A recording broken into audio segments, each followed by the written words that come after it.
because nobody's done anything quite like this before. But it's funny because, like, I got the tools to learn how to do this and to get over these challenges from running a little drive-in movie theater for the last 15 years. So to me, this is sort of the beginning of the idea and the proof of concept, and I'm hoping that some content creators out there see the journey of how I created this and how this works, and they're coming out in movie theaters because I worked with I have a great distributor that totally got what I was trying to do and came on board to help get it into cinemas. And we now have over 30 states, over 150 cinemas, over 300 screenings in the United States starting on October 4th. I did it on basically no budget, just with like what I had in my savings account. But some content creators have a lot of money, and they're spending like the same amount that you'd spend making a feature film, making their content. So imagine if they use some of that money to create more of a long form piece that could then be distributed to movie theaters. Not only would it be good for the content creator, but it would be huge for the movie theaters. I would love nothing more than to have inspired that. Yes. And for people to call me up and say, help me do this, give me some advice, Welcome to Victory Voices, where real stories fuel inspiration.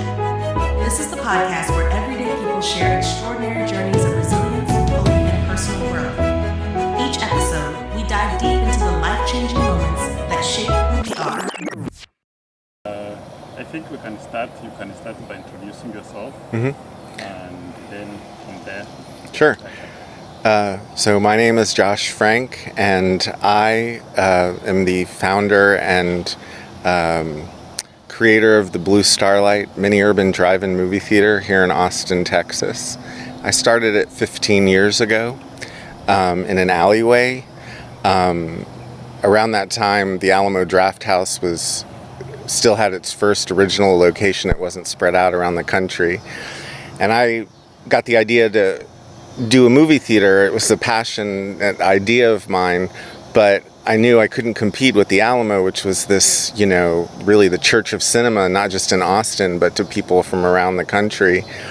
And I had this alleyway that I was sort of managing, which was connected to a building where I rented out studio space to artists, and I wanted to find something to do with this alleyway. And I got the idea to set up a little drive-in movie theater. At the time, the idea really was just to find a great 6-month anniversary date for me and my girlfriend at the time.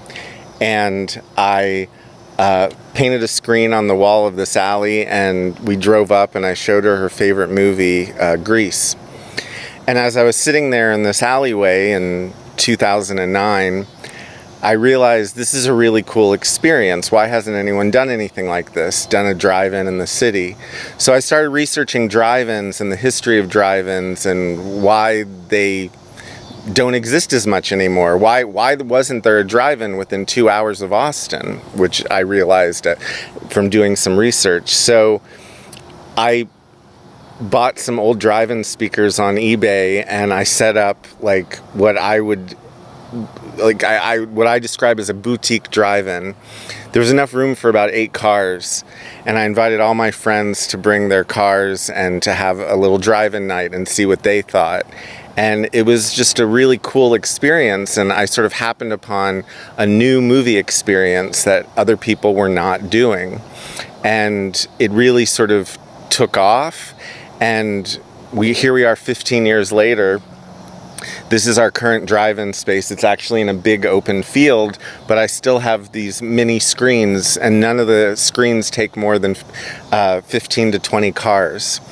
And what's really cool about it is that, sure, we can show the occasional new release, but we really focus on like cult classics, and new art house movies which don't have a chance to get screens because there's so few screens left in the world.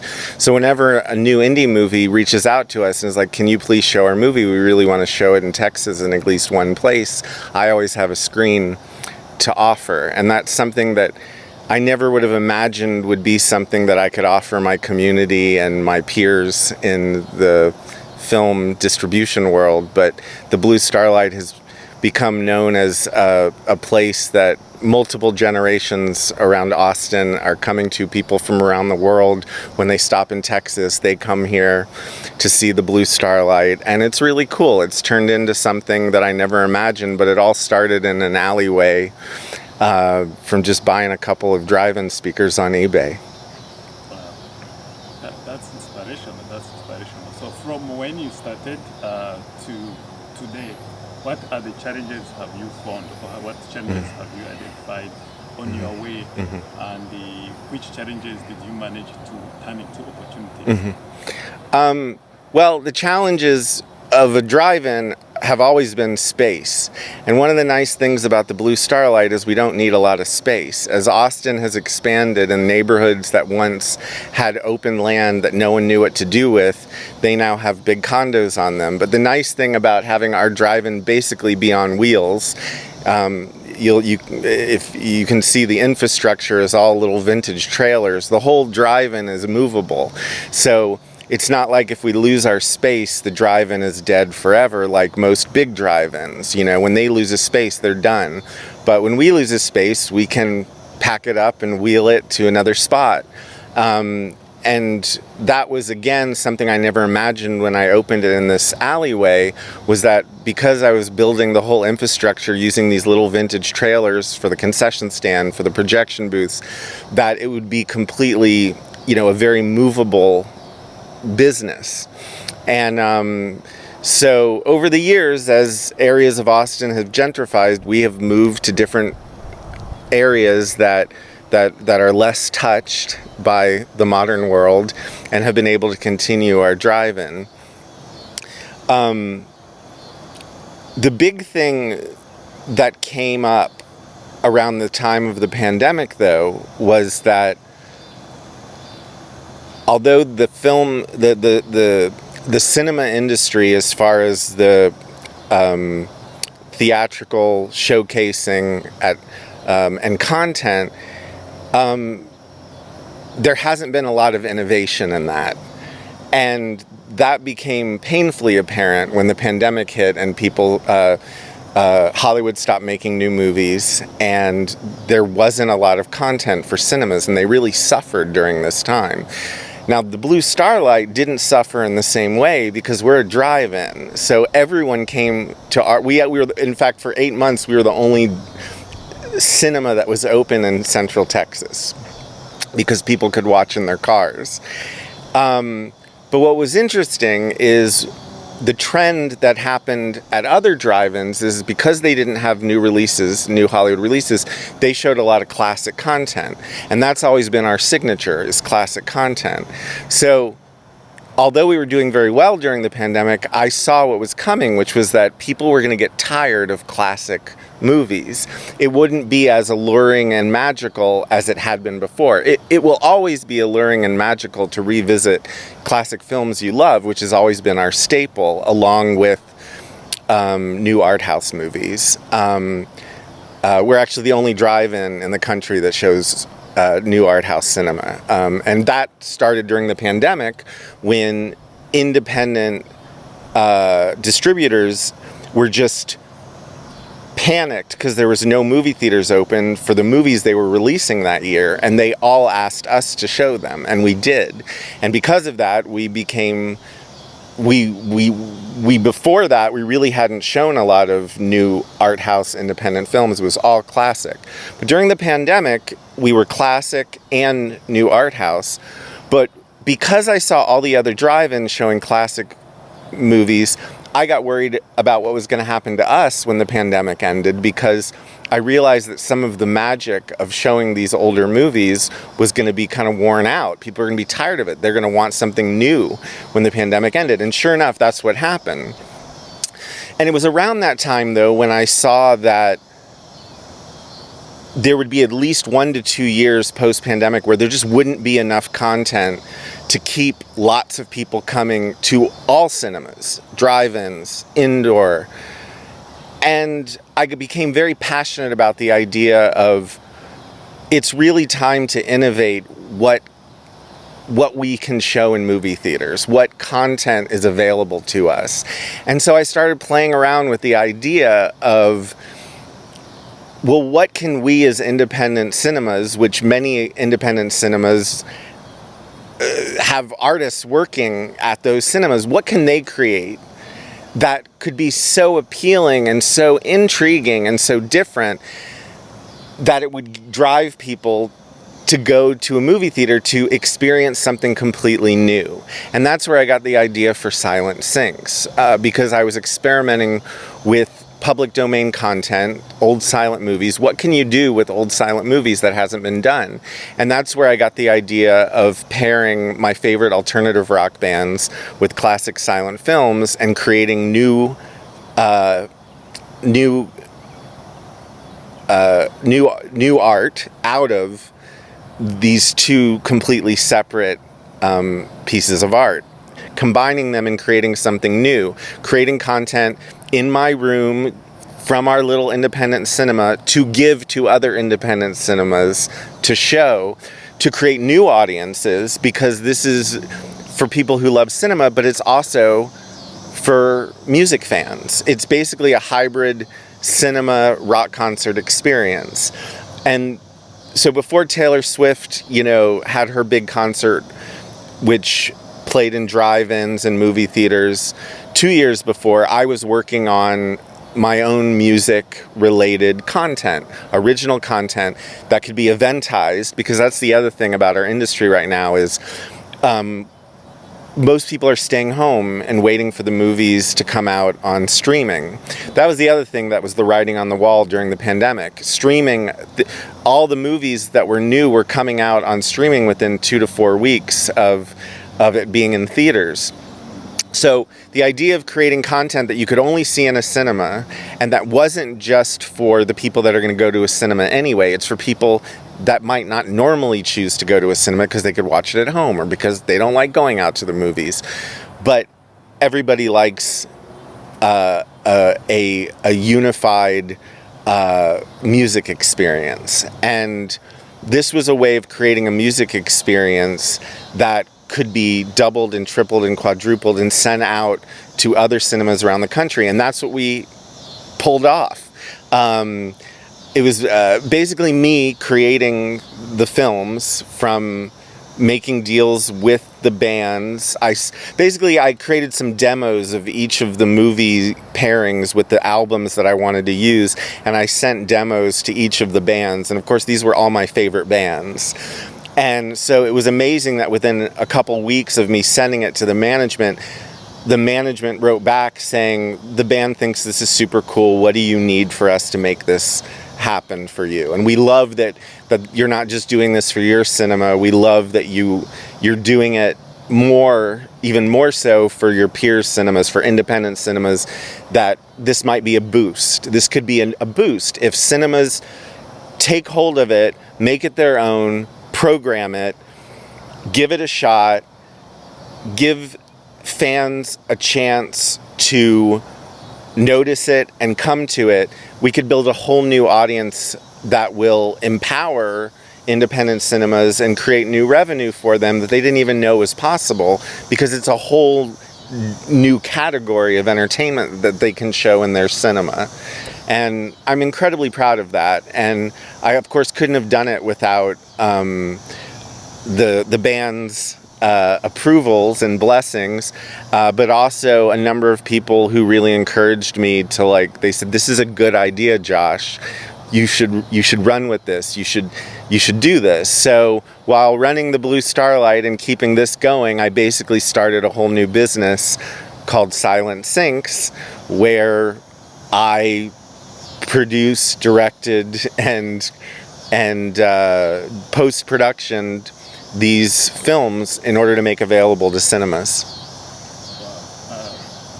That's quite the journey. Yeah. So, it's interesting how I think COVID changed a lot of things, but it made a lot of new innovations. Yeah. COVID turned completely to new innovations. So myself, I couldn't think about something like you can create this content and this merge them and become a new content or a new art that people can start exploring. And so I'm thinking about the content creators out there. So what is your message to the content creators out there? That's a great question. So I always imagined that Silent Sinks was sort of a proof of concept, because if I, who am not an official content creator, content creators that create content for the internet, that is a whole huge industry now that came out of nowhere. But those people can do this too, especially now that I've sort of created a template for how to take original content, get it into distribution, and create a chain to where it can go out to independent cinemas. But I mean, there's so many incredibly talented content creators, YouTubers, TikTokers, that could create, a 60, 70 minute program that is appealing enough to be distributed to movie theaters. And again, that's part of the whole idea. It doesn't just have to be independent cinemas creating content that then could go to movie theaters. There's a whole new possible industry of content creators creating programming that would be so appealing because they're very creative. They can think of something that could have a 60 or 70 minute running time that would be so appealing that people would leave their houses to go to a cinema to watch it instead of just watching it at home on their laptop.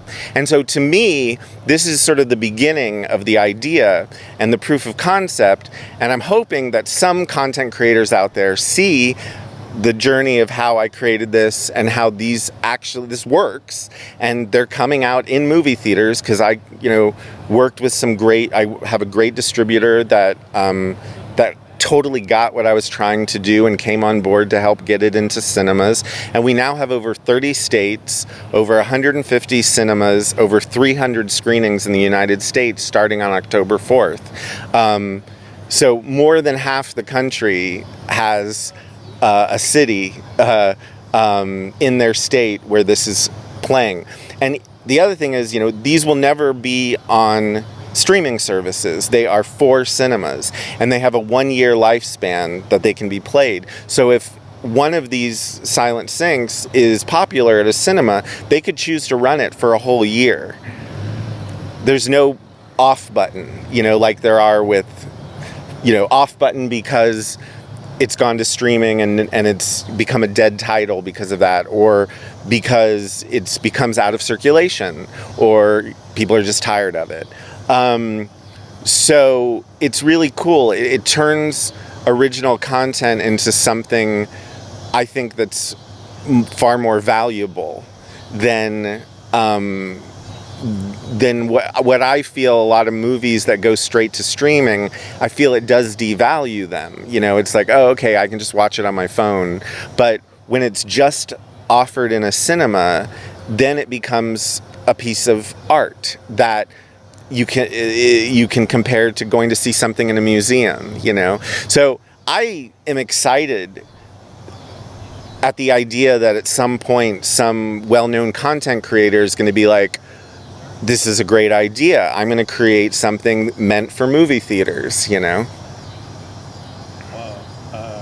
I'm happy I asked that question because I hope to bring on board other content creators. Yeah. And I hope this becomes a new venture for these content creators out there trying to see what's the next thing, what's the next content to create. Well, and how much fun would it be to be a content creator and be like, how can I take what I do, what's popular on the internet, and create something meant for movie theaters? Exactly. That is a great challenge. That is a great, exciting thing to try and experiment with. It was for me when I created Silent Sinks, and in my little home office, editing the movies with the soundtracks. It was empowering to realize I'm creating something in my little room that's going to be in movie theaters. It was an incredibly empowering realization. Wow. Yeah. So that means that in terms of funds, it doesn't consume a lot of funds, right? Like you don't need a lot of starting capital too. Right. Well, that's the other thing. You don't need a big production to make something like the proof of concept I did, which is taking basically found footage and doing something different with it, you know? There's so much found footage out there. That's one avenue that content creators could use. They could use found footage and put their own personal brand on it and make it really entertaining, you know? They could bring famous musicians that they look up to on board to create new music for that content that fans of that band can only see in the movie theater with their distributed piece of art, you know?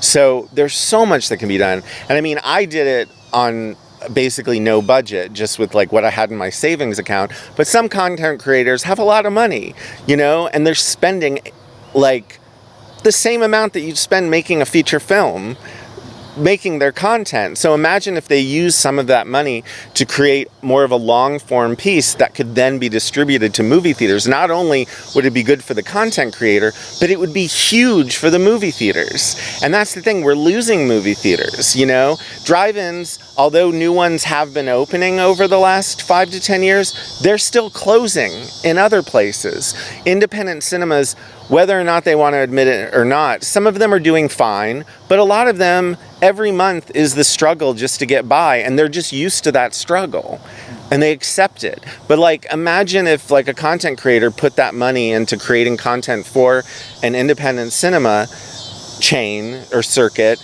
and then it was shown in movie theaters instead of online. Now, of course, the content creators could do it differently than me. They could have like a 3-month theatrical window where it's in cinemas, but then they could still release it online, and it'll be all the easier for them because they already have the distribution online. So really, it's just a matter of creating something with a slightly more epic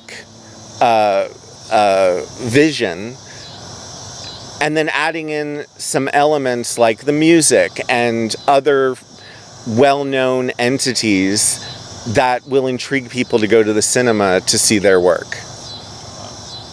Yeah, thank you so much. I can't get enough. Like I can't get enough of your ideas, and I hope when this new window is wide open to other content creators, you'll be called the father of... I would love nothing more than to have inspired that, yes. Definitely. And for people to call me up and say, help me do this, you know, give me some advice, you know, because I learned so much over the last 3 years making this happen, because nobody's done anything quite like this before. But it's funny because like I got the tools to learn how to do this and to get over these challenges from running a little drive-in movie theater for the last 15 years. Like the skills were all, you know, bootstrap skills, you know, you pull up your boots and, you know, whether it's muddy or whether it's windy, you put a show on. And so that same, that same gusto or whatever is, I think, what gave me the confidence to make Silent Sinks happen. Yeah, thank you so much. Let's close here. Yeah, thank you. Yeah, you're welcome. And of course, we shall put your website and your details for those who are interested to see how the project is, or they can come to your streaming. They can go to silentsinks.com. We're on social media. BlueStarlightAustin.com is for the drive-in. All right, thank you so much. Thank you.